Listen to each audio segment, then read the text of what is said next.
I hope তোমরা সবাই ভালো আছো। তো আজকের ভিডিওটা একটু ডিফারেন্ট হতে যাচ্ছে। নর্মালি আমার রান উইথ মিটু চ্যানেলে যেসব ভিডিও দেখি আমরা ট্রাভেল ব্লগেই দেখে থাকি, তবে আজকের ভিডিওটা একটু special and this is kind of some special request from Saifin, Khairul, Saad, these three students of mine. They are request me to showing or making this video, so this video is dedicated to them. So basically আজকের ভিডিওতে আমরা কথা বলতে যাচ্ছি যে কিছু specific topic. Basically এই ধরনের ভিডিও কেউ করে না, এটা আসলে আমার পার্সোনাল ভিডিওই বলতে পারো। তো এটা হচ্ছে আমার পার্সোনাল ব্যবহৃত যেসব মোবাইল ফোন ছিল সেগুলো আমার একটা রীতিমতো একটা স্টোরেজ আছে। তো সেইগুলোই আমার কাছে ছিল, সেটা দেখানোর উদ্দেশ্যে এই ভিডিওটা করা। তো আজকের এই ভিডিওতে আমার সেই ফোনগুলো এবং সেই ফোনগুলোর নাম, মডেল এবং ডিউরেশন, যে কত বছর বা কোন টাইম থেকে কোন টাইম আমি ইউজ করেছি, সেসব তথ্যই আজকের ভিডিওতে তোমরা পেয়ে থাকবে। তো চলো শুরু করা যাক।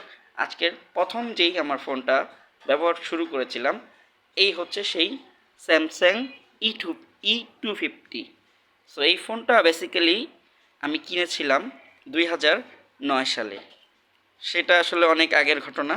তো সেই সময়ের এই ফোনটা একটা মাল্টিমিডিয়া ফোন ছিল, দ্যাট মিন্স এটার মধ্যে গান, মিউজিক এবং সাথে সাথে এটা একটা ক্যামেরাও ছিল, এটা দেখতে পাচ্ছ ক্যামেরা, ব্লুটুথ। তো সেই সময়ের জন্য এটা অবশ্যই একটি স্পেশাল ফোন ছিল। দেখতে পাচ্ছ অবস্থা যে একদম খুলে খুলে যাচ্ছে। সো এটা দিয়ে বোঝাই যাচ্ছে যে এটার আসলে বয়স কতটা হয়েছে। তো এই ফোনটা হচ্ছে আমার ধরতে গেলে মাল্টিমিডিয়া সেক্টরের প্রথম ফোন। তো এ হচ্ছে আমার প্রথম ফোনের এন্ট্রি গেল। চলে আসলো এক সময়ের খুবই বিখ্যাত একটা কোম্পানি নোকিয়া C1। সো এই ফোনটাও একটা মাল্টিমিডিয়া ফোন ছিল এবং এটাতে যথারীতি ফেসবুক ব্যবহার করা যেত। এটাতেও গিয়ে ব্যবহার করেছি, তবে সেটা খুব সীমিত আকারে। তবে ম্যাসিভ আকারে আমার ফেসবুকিং এই ফোনটা থেকেই শুরু। এই ফোনটার একটা বিশেষত্ব ছিল যে এই ফোনটা সে সময়কারই তুমি হচ্ছে এই ফোনটার যদি আমি টাইম ডিউরেশন বলি, এটা আমি ব্যবহার করেছি বেসিক্যালি 2010, 11, 12 অবধি। 10-এর লাস্ট থেকে 12 অবধি। তো এই ফোনটার যে বিশেষত্ব ছিল সেটা ছিল যে এই ফোনটায় 32 GB মেমোরি কার্ড সাপোর্ট করতো। তো সেটা আসলে সে সময়ের জন্য খুবই বিশেষ কোনো একটা ব্যাপার ছিল। তো চলে যাই এরপর যে ফোনটা আমি স্টার্ট করি, বেসিক্যালি আমার অ্যান্ড্রয়েড জার্নি শুরু হয়েছিল এই ওয়ালটন ফোনটা থেকে, ওয়ালটন প্রিমো GS3। তো এই ফোনটা কেনা হয়েছিল 2014 শেষের দিকে, অ্যান্ড এই ফোনটার আমার লাস্ট ব্যবহার হয়েছে 2017 মাঝামাঝিতে এই ফোনটা ডেড হয়ে যায়। তো এটা আমার হচ্ছে ধরতে পারো আমার অ্যান্ড্রয়েড ফোনের যাত্রা শুরু। তো আমার এই ফোনটাও তৎকালীন সময় 8 মেগাপিক্সেল ক্যামেরা হিসেবে অ্যান্ড্রয়েডের যথেষ্ট ভালো একটা ফোন ছিল।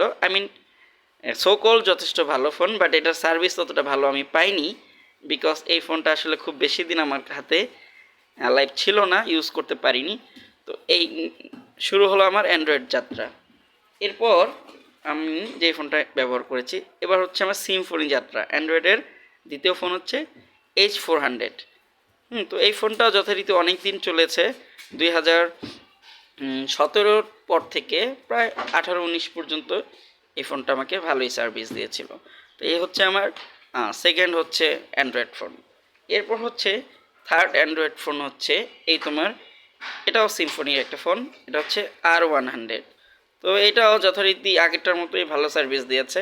এটাও ব্যবহার সময়কাল ছিল তোমার 2019 থেকে তাও প্রায় 2022-এর শুরুর দিকে বা 21-এর লাস্ট অবধি ছিল।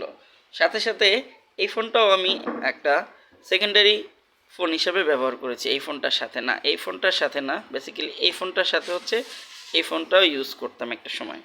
তো এই হচ্ছে আপাতত আমার স্টোরেজ।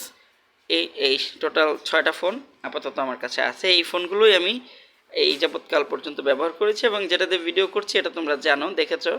এটাও একটা সিম্ফনি Z45 একটা মডেলের ফোন। তো এই হচ্ছে আমার টোটাল ফোনের স্টোরেজ আর ফোনের যাত্রা। আশা করি তোমাদের কাছে ভিডিওটা ভালো লেগেছে।